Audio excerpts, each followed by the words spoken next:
اعوذ باللہ من الشیطان الرجیم بسم اللہ الرحمن الرحیم۔ دوستو، آج یو ٹی وی کے پلیٹ فارم سے جس موضوع پہ میں بات کرنے لگا ہوں وہ ہے برسات اور تعمیرات۔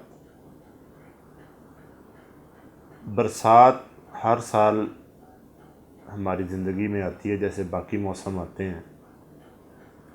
کچھ لوگوں کے لیے خوشیوں کا پیغام لاتی ہے اور کچھ لوگوں کے لیے مصیبت کا پیغام لاتی ہے، اور جو عاشق مزاج لوگ ہوتے ہیں ان کے لیے موسم سال کا بہترین موسم ہوتا ہے۔ اس لیے شاعروں نے اس کو بھی اپنی شاعری میں موضوع بنایا۔ کچھ لوگوں کے دل مچل جاتے ہیں اور کچھ لوگ مصیبت کا شکار ہو جاتے ہیں۔ برسات ان لوگوں کے لیے خوشی کا پیغام لاتی ہے جو بالائی علاقوں میں رہتے ہیں یا نشیبی علاقوں میں نہیں رہتے، چاہے وہ کسی بھی شہر کے ہوں، اور ان کو برسات کے دوران بھی خشک ماحول میسر ہوتا ہے تو وہ برسات میں بارش سے لطف اندوز ہوتی ہے۔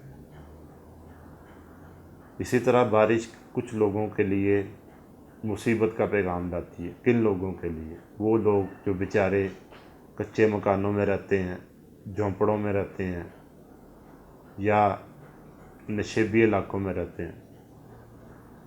کیونکہ اس موسم میں بے شمار بارشیں ہوتی ہیں اور پانی بہت زیادہ آسمان سے برستا ہے اور جمع ہو جاتا ہے ڈیفرنٹ ایریاز میں۔ جو اوپر کے علاقے ہیں ان میں تو یہ پانی سٹے نہیں کر پاتا، تو وہ جا کے نشیبی علاقوں میں اکٹھا ہو جاتا ہے۔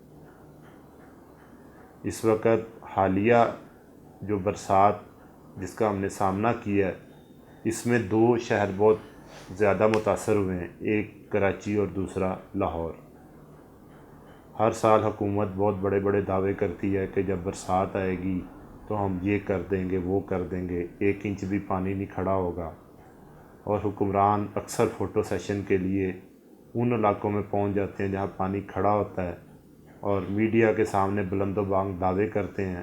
ایمرجنسی کیمپس لگائے جاتے ہیں مختلف محکموں کے کہ برسات آئے گی تو فوری نکاسی ہوگی، کہیں پانی نہیں اکٹھا ہوگا، کسی کو تکلیف نہیں ہوگی، لیکن یہ سارے دعوے دھرے کے دھرے رہ جاتے ہیں۔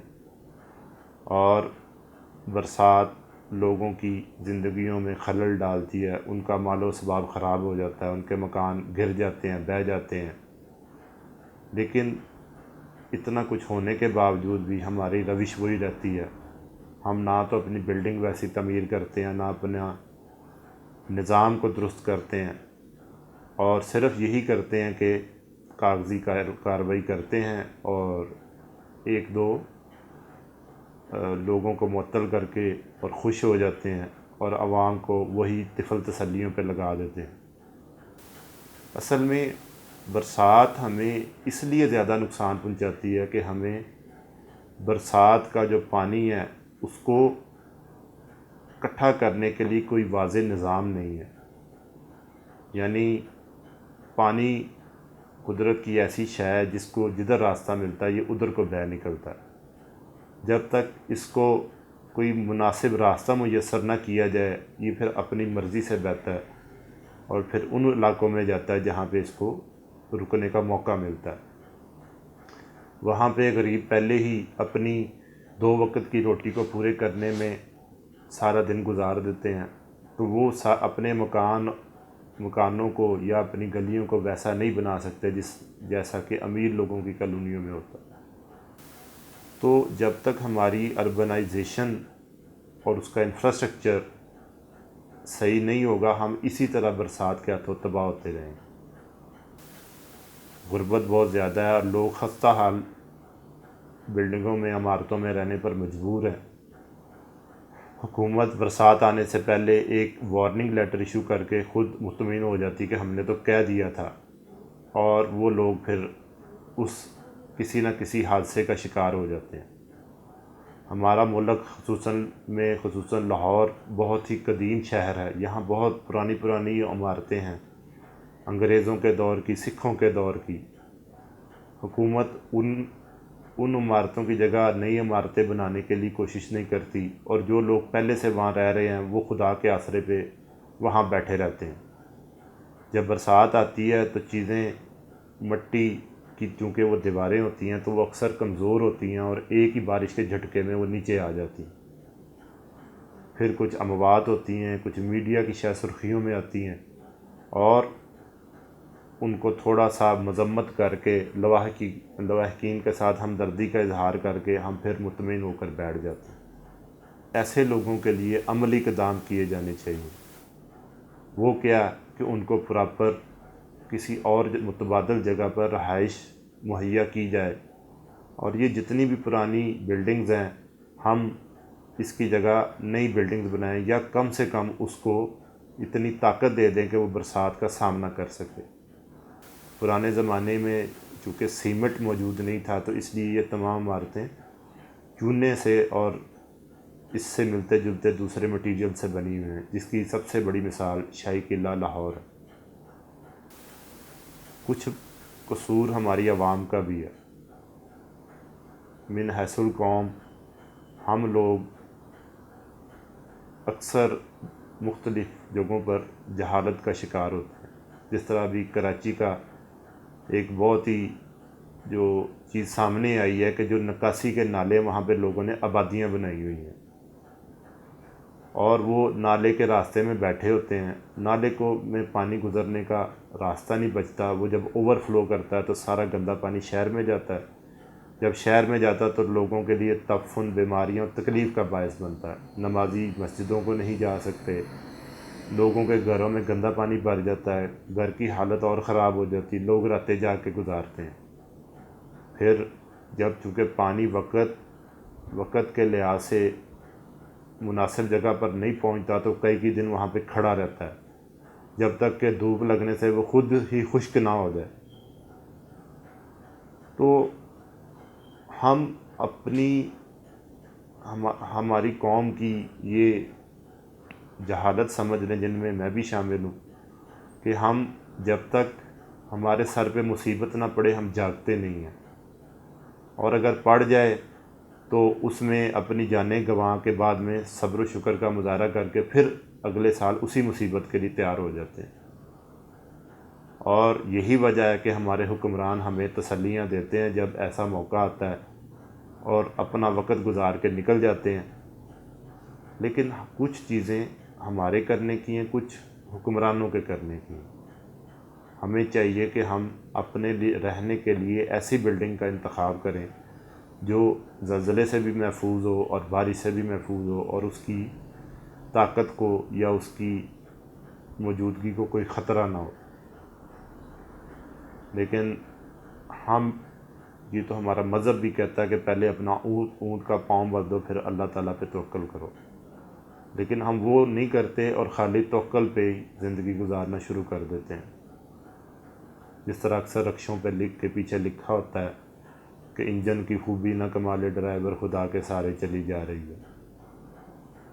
اللہ تعالیٰ نے ہمیں اسباب اختیار کرنے کا بھی کہا ہے۔ دنیا اسباب کی محتاج ہے، اور انہی اسباب کو اختیار کر کے انسان اپنی بہتری کے لیے کام کرتا ہے۔ لیکن جب ہم انہی اسباب کا وقت پر صحیح استعمال نہ کریں تو یہ ہمارے لیے مصیبت بن جاتی ہے۔ ہمارے شہر چونکہ پراپر منصوبہ بندی سے نہیں بنے ہوئے، جس کو جہاں پہ ملا اس نے وہیں پہ اپنا گھر بنا لیا، جہاں پہ جگہ ملی ناجائز یا جائز اس نے اپنا گھر بنا لیا، جہاں پہ جگہ ملی اس نے اپنا دکان قائم کر لی، جہاں پہ جگہ ملی اس نے وہاں پر کوئی نہ کوئی تجاوزات قائم کر لی۔ تو پھر جب ایسی مصیبت آتی ہے تو پھر ہم حکمرانوں کو کوستے ہیں۔ خدا کسی قوم کی حالت اس وقت تک نہیں بدلتا جب تک خود اس کو اپنی حالت بدلنے کا خیال نہ ہو۔ یہ ایسے ہی ہے کہ ہم کسی کے ہاتھ میں غلیل پکڑائیں اور اس کو کہیں کہ جاؤ شیر کو مار کے لاؤ، وہ کبھی بھی نہیں مار سکے گا۔ جب آپ اپنی ہر طرف سے آپ تہی دامن ہوں اور اپنے آپ کو آنے والے وقت کے لیے تیار نہ کریں تو پھر ایسی مصیبتوں کا سامنا ہمیں ہوتا رہے گا۔ اور ہم جو لاکھوں کروڑوں روپیہ لگا کے اپنی تعمیرات کرتے ہیں، اپنی چیزیں بناتے ہیں، ایک بارش کا پانی بہا کر لے جاتا ہے، اور پھر کیا ہوتا ہے پھر ہم اس کو بنانا شروع کر دیتے ہیں، لیکن ہم منصوبہ بندی نہیں کرتے، نہ حکومتی لیول پہ نہ عوامی لیول پہ۔ اپنے گھروں کا کوڑا ہم باہر گٹروں میں پھینکتے ہیں، گٹر بند ہو جاتے ہیں اور پھر وہی گندا پانی ہمارے گھروں میں داخل ہوتا ہے۔ میں تو یہ سمجھتا ہوں کہ ہماری پوری قوم کو جاگنے کی ضرورت ہے، صفائی کا خیال رکھنے کی ضرورت ہے۔ ہم اپنے گھر کا کوڑا سامنے کے گھر سامنے پھینک کے سمجھتے ہیں کہ ہم نے صفائی میں حصہ لے لیا، یہ ایسے نہیں ہوگا۔ جب تک ہم اجتماعی طور پر صفائی کا اہتمام نہیں کریں گے، ایک دوسرے کی مدد نہیں کریں گے۔ ہماری بدقسمتی یہ ہے کہ ہم دیوار سے پیچھے اپنا گھر سمجھتے ہیں، دیوار کے بعد ہم کہتے ہیں یہ سرکار کی زمین ہے، اس پہ ہم نے 1 روپیہ نہیں لگانا۔ سرکاری نالی پہ گھر پہ کروڑوں روپیہ لگا دیتے ہیں اور سرکاری نالی پہ 10 روپے لگانے کو تیار نہیں ہوتے۔ اگر ہر ایک بندہ اپنے گھر کے سامنے نکاسی کو صحیح کر لے تو ہو سکتا ہے کہ حکومت کا بہت سارا بوجھ کم ہو جائے، لیکن ہوتا ہے اینڈ پہ وہی ہے کہ ہر سال ہمیں مصیبت کا سامنا کرنا پڑتا ہے۔ تو ہمیں چاہیے کہ اجتماعی طور پر جو بڑے شہر ہیں جن میں کراچی اور لاہور شامل ہے، کراچی تو لاہور سے بھی کئی گنا بڑا ہے، کراچی میں مختلف قومیں آباد ہیں، پورے ملک سے لوگ روزگار کے لیے آتے ہیں، تو صرف ہر سال نکاسی آپ کے لیے فوٹو سیشن ہوتا ہے اور کچھ بھی نہیں ہوتا۔ کراچی میں ہر روز ہزاروں ٹن کوڑا پیدا ہوتا ہے، وہ انہی نالوں کی نظر ہوتا ہے، اس کی پراپر کوئی ڈمپنگ سائٹ نہیں ہے، کس جگہ پہ وہ رکھا جائے، کہاں پہ اس کو دفنایا جائے۔ تو ہمارا تو مذہب بھی یہی کہتا ہے کہ صفائی آدھا ایمان ہے۔ آپ صفائی نہیں کر سکتے، آپ مذہب کو فالو ہی نہیں کر سکتے۔ گھر سے آپ نہا کر نکلیں، مسجد تک جاتے ہوئے اگر آپ کیچڑ میں لت پت ہو جائیں تو آپ کیسے نماز پڑھ سکتے؟ تو مسلمان تو نام ہی صفائی کا ہے، لیکن ہم یہی ہماری خوبی دوسری قوموں نے اپنائی ہوئی ہے اور وہ جنون کی حد تک صفائی کا اہتمام کرتے ہیں، لیکن ہماری عوام کی کان پہ جوں تک نہیں ریگتی۔ اسی طرح ہم بیماریوں کا شکار ہوتے ہیں اور دائی اجل کو لبیک کرتے رہتے ہیں۔ تو میری آپ دوستوں سے یہی گزارش ہے کہ ملک کی اصلاح میں، ملک کی ترقی میں ہم سب نے کردار ادا کرنا ہے۔ فرد سے خاندان بنتا ہے، خاندان سے معاشرہ بنتا ہے۔ ہر بندہ اپنی ذمہ داری محسوس کرنا شروع کر دے تو پورا ملک جنت کا گہوارہ بن سکتا ہے، لیکن ہم سمجھتے ہیں کہ یہ کام دوسروں کے کرنے کے، ہمارے کرنے کا نہیں ہے۔ خود کو ہم اس ملک کی عوام ہی نہیں سمجھتے، خود کو ہم قانون سے بالا تر سمجھتے ہیں۔ ہم کہتے ہیں جی قانون دوسرے بندے کے لیے، میرے لیے نہیں ہے۔ اشارہ کاٹ کے ہم یہی کہتے ہیں کہ جی وہ بھی تو اشارہ کاٹ رہا ہے، میں کیوں نہ کاٹوں۔ تو ہم سمجھتے ہیں قانون دوسرے پر لاگو ہوتا ہے اور میں قانون سے مبرہ ہوں۔ تو یہ روش ہمیں ختم کرنی ہوگی، اجتماعی سوچ اپنانی ہوگی، چاہے وہ کوئی بھی مسئلہ ہو۔ مسئلہ نکاسی آب کا ہو، دہشت گردی کا ہو، حکومت کوئی 20 کروڑ آرمی یا 20 کروڑ پولیس کا انتظام نہیں کر سکتی، کیونکہ ہم ایک غریب ملک، تو غریبوں کو خود ہی اپنا خیال رکھنا پڑتا ہے۔ آپ جتنی مرضی فوج بڑھا لیں، جتنی مرضی پولیس بڑھا لیں، جب تک آپ کے اندر جذبہ نہیں ہوگا کہ آپ نے کسی چیز کا اہتمام کرنا، تو ہم نہیں کر سکتے۔ تو دوستو، حکمرانوں کو الزام دینے کی بجائے خود اپنا کردار بھی ہمیں ادا کرنا ہے۔ اللہ ہمارا حامی و ناصر ہو۔ پاکستان زندہ باد۔